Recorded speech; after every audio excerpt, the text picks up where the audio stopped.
আসসালামু আলাইকুম। আমাদের এখানে আজ ২ দিন প্রচুর পরিমাণে বৃষ্টি হচ্ছে। সারাদিন বৃষ্টি হচ্ছে সকাল থেকে সন্ধ্যা পর্যন্ত। বৃষ্টি থামছে না। তার জন্য আজ কয়েকদিন কি রান্না করব, কি করব না করব সেটা ভেবে পাচ্ছি না। বাইরে বেরোতে পারছি না, এত বৃষ্টি হচ্ছে। হাটে বাজারেও যাওয়া যাচ্ছে না। আর বৃষ্টির কারণে বাড়ির ভেতরেও কোনো দোকানপাট আসছে না। আজকের এই নোনা মাছটা রান্না করব খুব কম মসলা দিয়ে।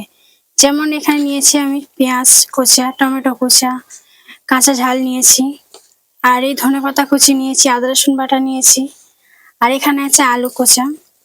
আলুটা একদম ছোট ছোট করে কেটে নিয়েছি। এটাকে আজকের আমি রান্না করব। প্রথমে আজকের মশলাটা মাখিয়ে নেব।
মাছ ভাজা আমার কমপ্লিট।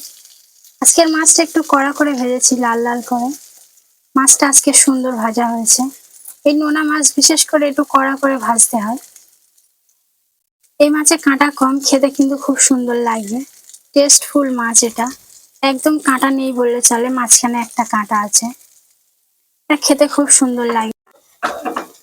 এবার আমি তরকারিটা করে নেব।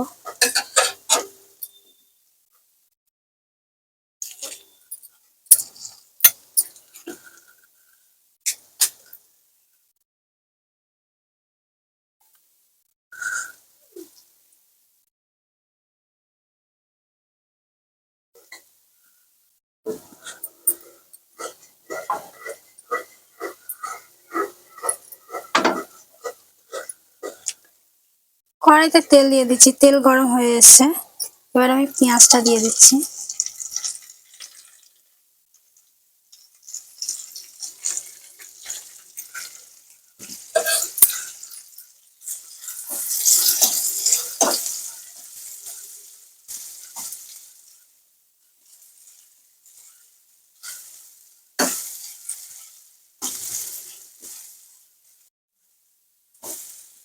পেঁয়াজের সঙ্গে আলুটা দিয়ে দিচ্ছি, দিয়ে দুটোকে একটু ভালো করে নেড়েচেড়ে লাল লাল করে নেব।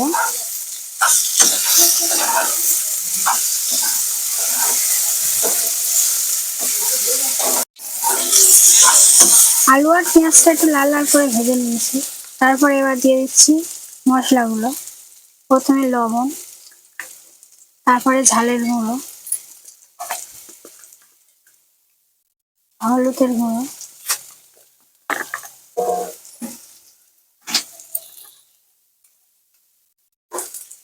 আদা রসুন বাটা,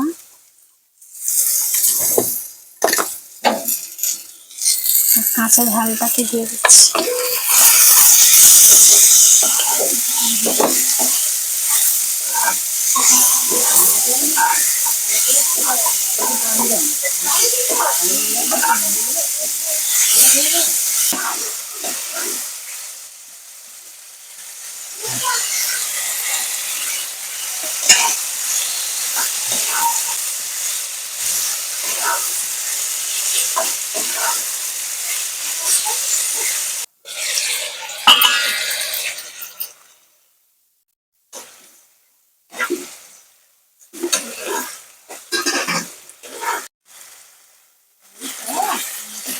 মাছের তরকারিটা আমার হয়ে আসছে।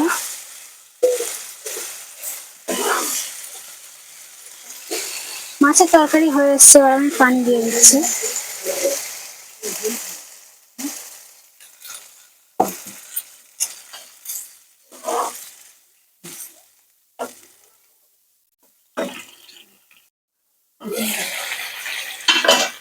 তরকারিটা ফুটে উঠেছে, এবার আমি মাছ দিয়ে দিচ্ছি।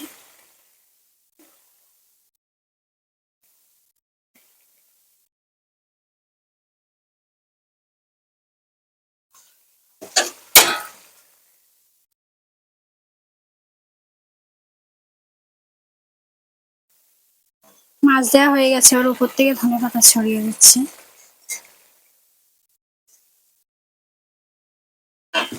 এবার কিছুক্ষণের জন্য চাপা দিয়ে রাখবো। ব্যাস, তরকারি রেডি হয়ে গেছে। এবার উপর থেকে জিরে মরিচ ছড়িয়ে দিচ্ছি। তরকারি আমার কমপ্লিট। বাইরে হালকা হালকা বৃষ্টি হচ্ছে, আর নোনা মাছের তরকারি গরম ভাতের সঙ্গেও মজে যাবে খেতে। সত্যি খুব সুন্দর লাগবে খেতে নোনা মাছ তরকারি। কেমন হয়েছে আজকের রান্নাটা?